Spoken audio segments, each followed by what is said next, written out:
Akkam jirtu kabajamtoota hordoftoota Tokkummaa TV. Nageenyi badhaadha. Maatiin sa'a namni alamanni hunduu nagaya. Kabajamtoota hordoftoota Tokkummaa TV. Akkuma beekamu Tokkummaa TV'n qophiiwwan garaagaraa bashannansiisoo barsiisoo ta'an isiniif dhiyeessuudhaaf qophii isaa xumuruun isaa ni beekama. Qophiiwwan kana keessaa qophiin tokko qophii walaa barru kan jedhudha. Qophii beektota keenya hayyoota keenya qaxaliiwwan Oromoo garaagaraatiin walaa barru yookaan immoo wal isin beeksisnu qophii walaa barru kan jedhudha. Qophii kanaan har'as dargaggoo qaxalii Oromoo tokko isiniif qabadhee dhufeen jira. Amma dhumaatti akkana hordoftan kabajaadhaan isin affeera. Kabajamtoota hordoftoota Tokkummaa TV. Jalqaba irratti garuu chaanaalii kanaaf haaraa yoo taatan laayik godhuudhaan sabiskiraayib godhuudhaan maal taatan kabajaadhaan isin gaafadha. Itti aansuudhaan dargaggoon qaxaleen har'a isiniif qabadhee dhiyaadhe kuni qophii kanarratti nu wajjin keessummaa ta'uudhaaf yaada isaa, seenaa isaa, bu'aa ba'ii jireenya keessatti mudatee fi eessatti akka dhalatee fi mudannoo inni jireenya keessatti qabu har'a nuuf dhiyeessuudhaaf waan dhufteef galatoomii siin jenna. Eshi galatoomii. Hayyee jalqaba irratti kabajamtoota hordoftoota keenya Tokkummaa TV keessummaan keenya kun jalqaba irratti mee maqaa ofiitii fi iddoo inni dhalate of ibsuudhaan jalqaba. Okay, galatooma hordoftoota Tokkummaa TV carraa kana argadhee dhufu kootiif Tokkummaa TV baay'een galateeffadha. Nutis nu hordofaan kadhumaatti tura. Okay, maqaan koo Mul'ataa Hafteen jedhama. Kan godina Wallagga Lixaa aanaa Jaarsootti jechuudha Oromiyaa. Hayyee Mul'ataa Haftee guddaa galatoomii iddoo itti dhalattee Wallagga Lixaa aanaa Jaarsootti jettee jirta. Maatii keetiif mucaa meeqaffaadha timee? Okay, baay'ee namatti tola. Ani maatii kootiif nama lammaffaadha. Nama lammaffaadha kan jalqaba shamaraa. Eshi. Kan inni dhalate. Eshi. Na booda immoo ijoolleen sadii jiru jechuudha. Eshi. Kanaaf iyyuu ati nama lammaffaadha jechuudha. Nama lammaffaadha iyyuu. Hayyee baay'ee galatoomii mee of duubattan si deebisa. Yeroo daa'imummaa keetii mee haalli ittiin guddatte yookaan immoo mana barnootaa odoo seeniin duratti mee naannoo keetirratti mee haalli ittiin guddatte mee nuuf ibsi jalqaba. Okay, yeroo ijoollummaa sana gaa baay'ee tola. Yeroo sana gaa xiqqoo garee jechuun aanaa Jaarsoo jechuun baqa loon tiksaa waan meeqa hojjechaa guddannee yeroo daa'imummaa keenyaatti baqa loon jabboota tiksaa sa'aatii umuriin keenya barumsaa geetti immoo mana barumsaa seennee jechuudha waggaa 5 seenne. Kanaaf iyyuu akkuma daa'ima baadiyyaatti dhalatee natti fakkaate. Baadiyyaatti dhalatee baadiyyaatti. Mucaa baadiyyaati. Mucaa baadiyyaatti. Ijoolleen baadiyyaa immoo baay'ee ijoollee qaxaleedha. Ijoollee baay'ee ciccimoodha. Akkasumas hundi keenya iyyuu horii eeguudhaan maatii hojii gargaaruudhaan yeroo daa'imummaa dabarsan waan ta'eef atillee haaluma kanaan dabarsite jechuudha. San booda erga yeroo daa'imummaa keetii maatii kee gargaaruudhaan dabarseen boodatti barnoota sadarkaa tokkoffaa mee eessatti baratte mee isa nuuf ibsime. Okay, mana barumsaa sana baay'een jaalladha. Mana barumsaa keessatti qubee lakkaa'uu baree lakkoofsota garaagaraa ibsuu baay'een barbaada jechuudha. Mana barumsaa sun mana barumsaa sadarkaa tokkoffaa Xuquu Kellee jedhama. Aanaa Jaarsoo Wallagga Lixaa keessatti argama jechuudha. Mana barumsaa sun mana barumsaa baay'ee bareedudha. Barsiisota qaqqaxaleedhaan kan nuti baranne jechuudha. Hangalaalli bu'aa mana barumsaa sanaati jechuudha. Mana barumsaa Xuquu Kelleetti baradhe. Mana barumsaa Xuquu Kelleetti barattee kutaa tokkoo fi hamma 8ffaa jechuudha. Tokkoon kan 8. Tokkoo kan 8. Mana keessanirraa baay'ee fagaata manni barnootaa kun lukaan hagam deemtu? Yeroo sanatti egaa akka carraatii baadiyyaadha sin jedheera kan itti dhaladhe. Baay'ee walitti dhiyoodha. Gaafachi mana barumsaadha bilbila immoo beeliin mana kan hidhannaa jechuudha. Dhiyoo dabtara kee fudhatee fiidee manni keenyaaf meedaan ol bukkeedha. Dhiyoodha. Baay'ee. Tilmaamaan daqiiqaa 5 daqiiqaa 10 yoo deemsise. Yeroo daqiiqaa 2. Daqiiqaa 2. Daqiiqaa 2 qofa. Kanaaf iyyuu ati kan baay'een deemne jechuudha. Dukaan deemtee baay'een baranne jechuudha. Mana barumsaatti dhiyoo waan ta'eef xiqqoo baay'ee miillaan deemnee rakkanne. Ayyee. Maal inni kan hojii ol qabatee yeroo baay'ee barattoonni baadiyyaatti baranne yookaan baratan kun jechuudha. Manni barnootaa fi manni jireenyaa baay'ee walirraa fagaata. Kanaaf iyyuu kiiloomeetira hedduu sa'aatii yookaan daqiiqaa hedduu lukaan deemanii namoota baratan nan beekanii akka nama dhuunfaa kiyyaate jechuudha. Egaa yeroo sanatti yeroo barannoo jechuudha nuti gaafa mana kan ijoolleen baay'ee bakka isin rakkina maalii qabdu mana barumsaa keessan mana keessa mana barumsaa bukkeedha. Nuti yeroo lafa sa'a tokko deemnee dhumna jedhanii gaafa isaan ta'an garuu isaan dursanii seenu nuti teellaa seena waan si dhufu. Isaan dursanii seenu? Isaan fagoorraa waan dhufaniif dursanii seenu. Garuu gaafa bilbilamu kana. qasinni sirri isa fageenya rawan dhufanii fi jalqaba itti qophaa'aniiti qophii godhaniiti dursanii manaa bahu dursaniis immoo achi ga'uunis injira waan ta'eef keessa immoo manni barumsaatti dhiyoo waan ta'eef dafta yeroo bilbilame fiiganii tokkaatu. Fiigni kana maqaanooti. Mee mudannoo asirratti qabdu jira fakkeenyaaf nan deemaa amma yeroo bilbilame dhagattee too yookaan barsiisaan daree seenee yookaan immoo kan waardiyyaan mana barnootaa akka seene kan si dhooge mee asirratti wanti nutti himtu maaltu jira? Guyyaa tokko waan si dhibu jechuudha asirratti mudannoo jee tokkoon qaba. Maal ture sitti fakkaata?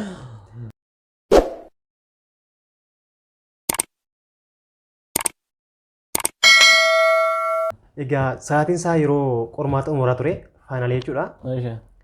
Dubbisaan ture kutaachisi kutaa ta'uun dubbisu sa'aatiin natti darbee lakkaa gaafa sa'aatii ilaalu sa'aatiin lamaaf walakkaa ta'eera. Lama walakkaatti irreetti xumuramee lamaaf afurtamatti qormaata jalqabaa garuu sa'aatii lama walakkaatti mana jira. Qormaata dubbisaan ture jechuudha. Qormaanni lama walakkaatti lama afurtamatti jalqabaa? Lama afurtamatti jalqabaa lama walakkaatti irreetti xumuramaa. Ati haga lama walakkaa mana jirtaati? Mana jira jechuudha moona. Hin dubbista? Dubbisaan ture yeroo sanatti qormaata waan ta'eedhaa fi sirriitti dubbisuutti hin jira. Ituun fiiguu ganna ture yeroon isaa. Qormaata xumuraatti siin jedheera. Ituun fiiguu nan kufe. Gaafan kufuu guyyaan kun hundisaa dhoqqee ta'ee maal goota egaa qormaata waan ta'eef irraa nafamu qormaata usa sanumaan baree isa yeroo simmaa dhiisi nan kufee amma kufee ka'een lakkaa qormaatumaa jedhee nani malee jechuudha gaafa baarra seenu immoo waardiyyaan ni jira maanni dhoqqee sangalachaa oolte haa dhoqqee meetuun fiiguun kufeen nan kufee jabaadhu bakka dhina dabarsee nan seenee jechuudha. Gaafan seenu ijoolleen hundumtu natti kolfan maanni dhoqqeen kufee maam jedhani. Ani obduu adeebisee too kafana kana jijjiirachuun hin dandeessu ture. Yeroo isaatti. Yeroo hin qabdu. Yeroodha. Dirqamatti qormaanni akkas jala dabarree fi qormaati kun jala dabarraa dhoqqee san uffatteetuma seentee too boru kafana kee miiccataa rakkoon hin jiru. Boru kafana isa wanta miiccattuu fi qormaanni sun garuu siila darbe jechuun borummoo itti deewwan hin dandeenyee fi kanaafiyyuu kanaaf odoo miiccateen akkama seentee jechuudha. Akkasuma tansi. Hayya kun mudannoo baay'ee gaariidha. Mudannoo baay'ee gaarii asirra barnoota cimaa nama barsiisuu danda'u jechuudha. Tokkoffaa manni kee dhiyoo daqiiqaa lama deemsitu waan taateef qormaanni lamaaf afurtama ture jiru haga lamaaf daqiiqaa soddoma dubbisaa turte dursitee itti qophaa'uu yookaan immoo daftee hojjetu mana barumsaatti hojjetu dubbisuu hin dandeecha turte.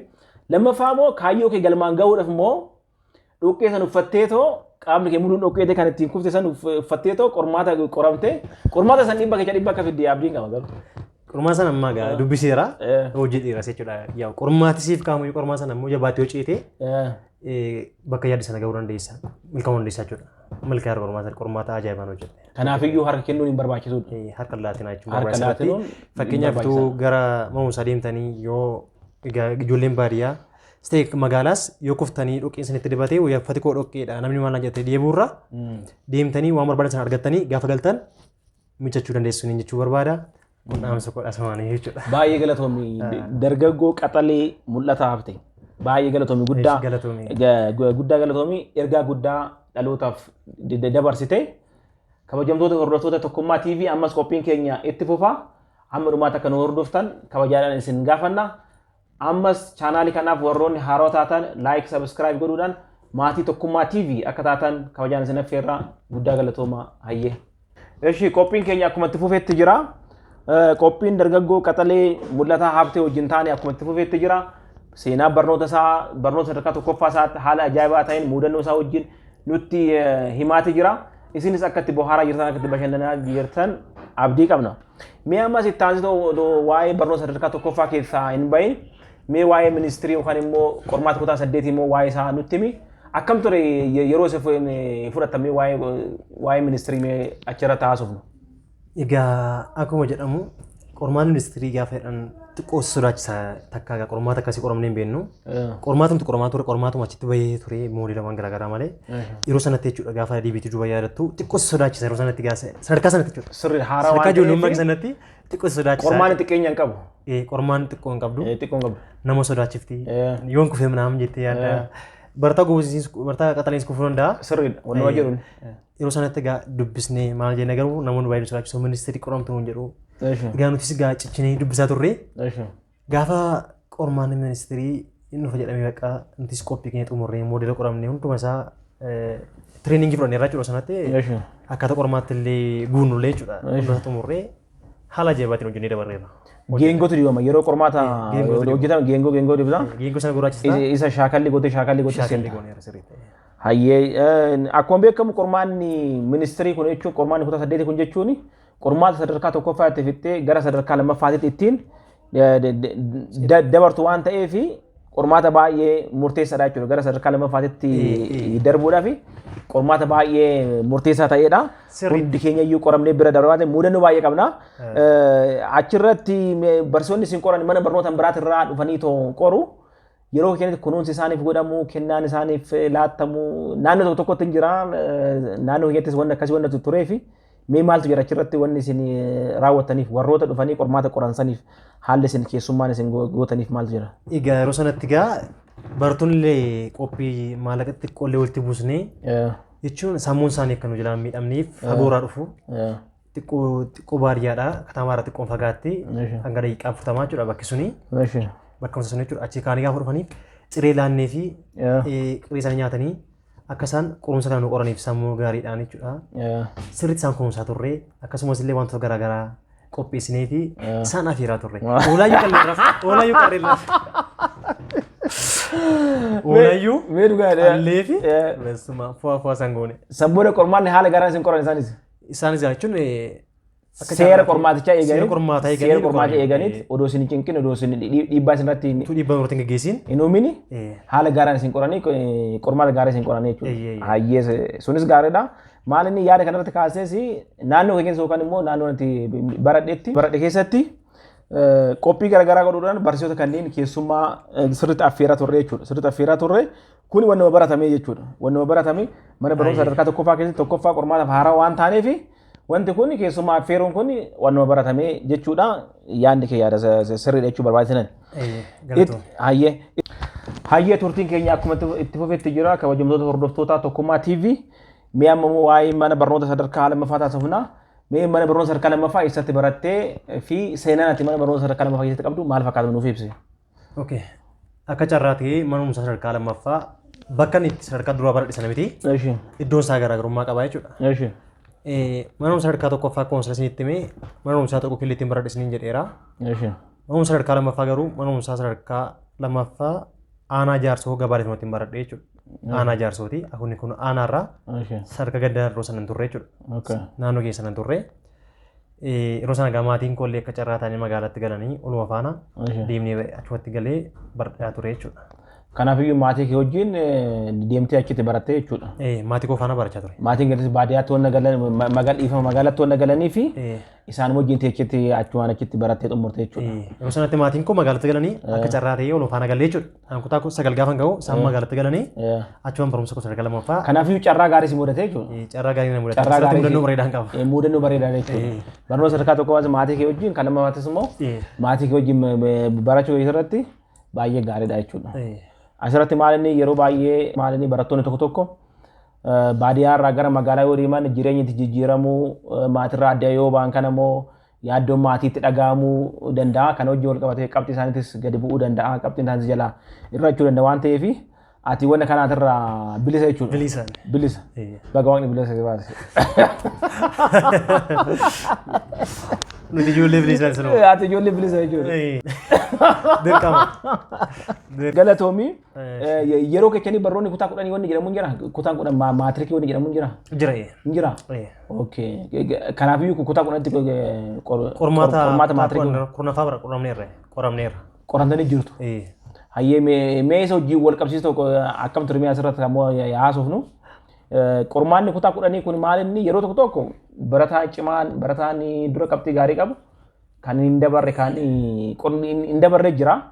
Barataan laafaadha jedhamu kan waan tokko hin beekne jechuun itti magaaru kan hin hojjenne kan jedhu immoo kan darbutu jira. Qormaanni darbuun carraadha moo carraaqedha?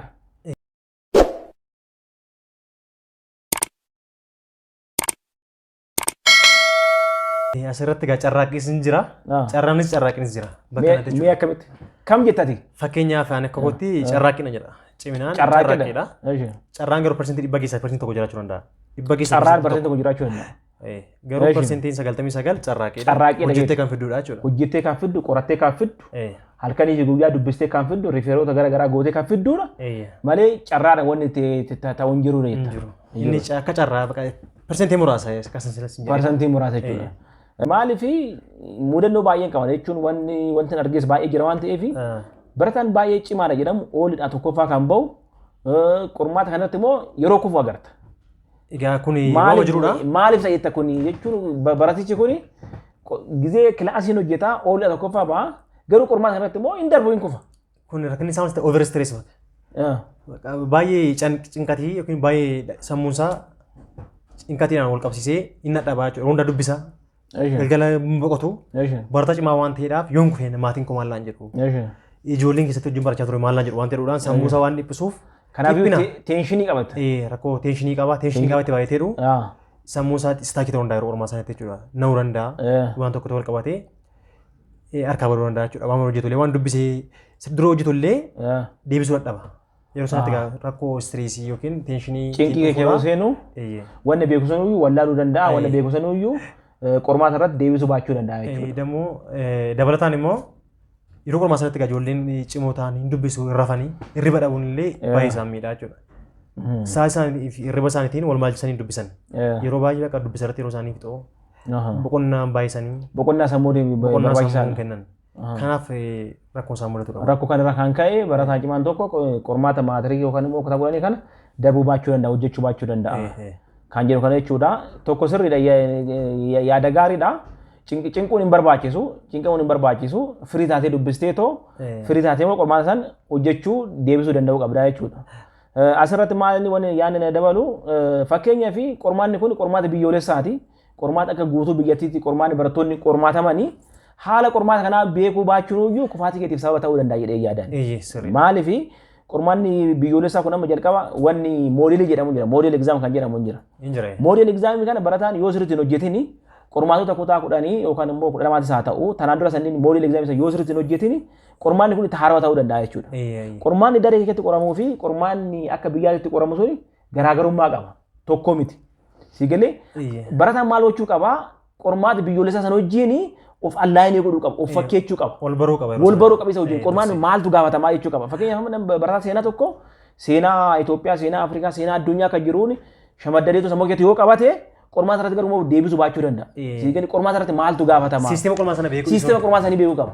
Akkamitti dhufa? Akkamitti hojjetama? Kan jedhus beekuu qaba. Barnoota kaalkuleeshinii, maatis, fiiziks, baayoloojii kanneenis yoo ilaalle akkamitti hojjetama kan jedhu sanii beekuu qaba. Shaakalli barbaachisaa waan ta'eef yeroo baay'ee barattoonni qormaata kana kan dabarre maal jedhanii yaada'anii tokkoffaa akkamitti jette cinqiidhaa teeshiniidhaa yoo jiraate kufuu danda'u.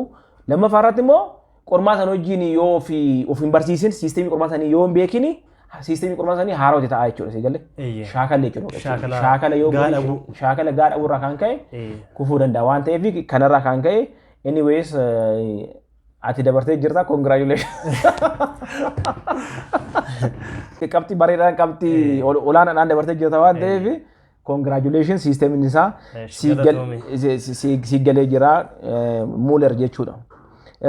Ittaan sinimee waanuma seenaa jireenya kana kan maaliif miidiyaan kunis haarawaa nullee haarawaa atillee haarawaa waan ta'eef jalqaba kaasee namni sirriitti wal baruun barbaachisaadha miti. Wal baruun gaariidha. Wal baruun barbaachisaadha. Illee wal baruu kootii baay'ee natti toleera. Anis baay'ee gammadeen jira.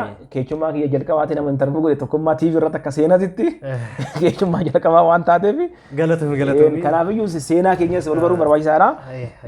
Taanee kutaa kudhanii haayiskuulii yookaan immoo barnoota sadarkaa lama fakkichaa bahuudhaaf waa'ee kutaa kudha lamaa yookaan immoo waan jettuun jira. Egaa haalli qormaataa wal fakkaataadha garuu kutaa kudha lamachuu kan dorgomtu akka addunyaatti. Akka addunyaatti of course. Akka addunyaatti wal dorgomtaa. Yuunivarsiitii iskoolaarii yoo wal barbaadellee akka addunyaatti dorgomta. Akka addunyaatti dorgomta. Dorgommii isaa cimaa. Ga'umsa cimaa gaafata. Sirriidha. Akka addunyaatti dorgomtaa jechuudha. Biyya irra bartee akka addunyaatti. Baay'ee galatoomii. Mee san booda barnoota sadarkaa olaanaa yookaan immoo yuunivarsiitii kan jennu kana mee isatti baratte waa'ee yuunivarsiitii haasofnuma. Egaa yuunivarsiitii kana baradhe akka carraatee mootummaa naannoo Oromiyaan alatti. Amma dirqama maatii keetirraa Oromiyaan alatti baate. Amma ba'e. Maatii keetirraa Oromiyaan qabaate. Yeroo jalqabaaf Oromiyaan ameera.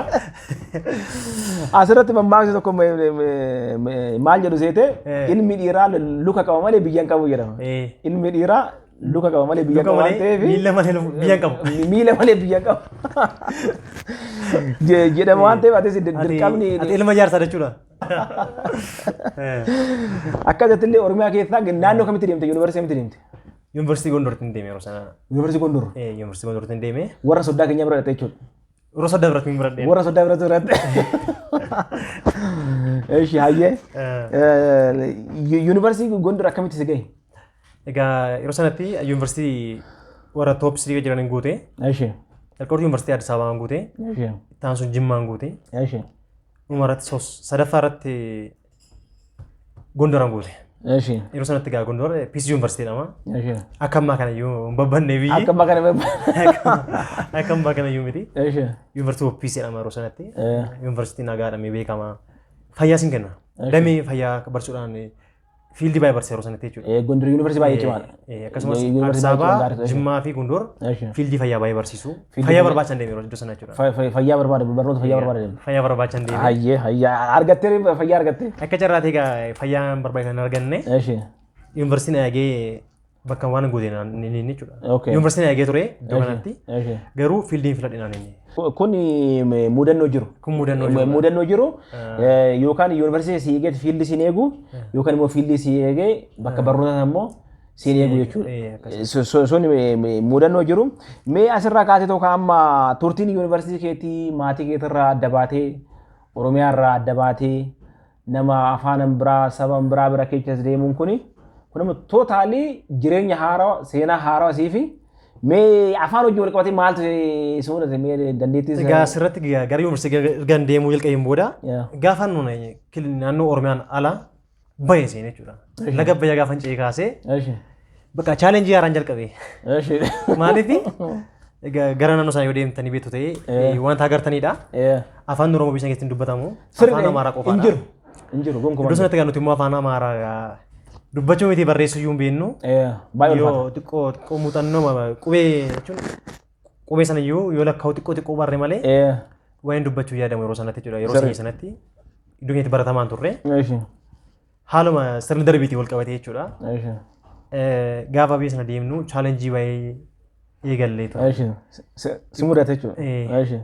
Yeroo sanatti bakka itu aawun biyya hin jiraanne shaayiin hin dhugamu buddeen hin nyaatamu. Osoo maaliin hin jiraanne? Itu aawun hin jiraanne. Aawun osoo hin jiraanne. Aawun kanaaf iyyuu abbaa seenaa abbaa ulataa keetii jechuudha. Abbaa ulataa. Jasaa keetiiti. Jasaa jennaan. Itu aawun hin jiraanne. Jechuudha aawun warraan kaanee bara humna jechuudha. Yoo isaan deeman jedhanii aawun. Aawun ta'an. Kootu jedhanii aawun. Mucaan kun aawun malee hin beeku kun wallaggaa dhufi jedhan. Egaa achi bara humna wayii sodaa hin qabnu. Eenyummaa keessatti waan boontu bakka dhuftee. Hin sodaannu. Uma dubbanna nuti yeroo sanatti. Inni dubbata rakkoo hin qabu. Ijoolleen keenyas baay'inaan waan jiraniif achi keenya barattoonni Oromoos waan jiraniif rakkoo hin jiru jechuudha. Yeroo sanatti gaafachuu waan duba jiru waan hin beekneef nu gaafatan nuti eenyummaa keessa dhugaa dubbanna. Gaafa eenyummaa keessa dhugaa dubbattu uumayyuu sitti hin fakkaatu jechuudha. Sobduu hin taatu. Sobduu hin taatu. Koo maallee sitti hin dhaga'amu. Hin dhaga'amu. Koo maal sitti hin dhaga'amu adda kee akka taate sitti hin dhaga'amu. Kanaafiyyuu sabboonteet of taateet jiraattaa jechuudha. Naannoo biraa keessa jiraatteet of taateet afaan kee haasaaf taate kan isaan immoo yaalatti afaan keetti walii galtee jiraatta jechuudha. Baay'ee galatoomi guddaa galatoomi. Kabajamtoota hordoftoota keenyaa qophiin keenya akkuma itti fufetti jira. Dargaggoo qaxalee mul'ata habtee wajjin jiraarraa tokkummaa TV'n yeroo jalqabaatiif nama gaafiidhaaf yookaan intarviiwudhaaf dhiyeesse nama baay'ee qaxalee ta'e dhalataa aanaa jaarsoo wallagga kan ta'e nama kana baay'ee cimaadha seenaa baay'ee jireenya isaa keessatti dabarse nutti himaa jira. Ammas yeroo kana yeroo qabdurraa gabaabsitee waan nu kenneef guddaa galatoomi siin jenna. Atillee galatoomi dhugaa. Hayyee baay'ee galatoomi.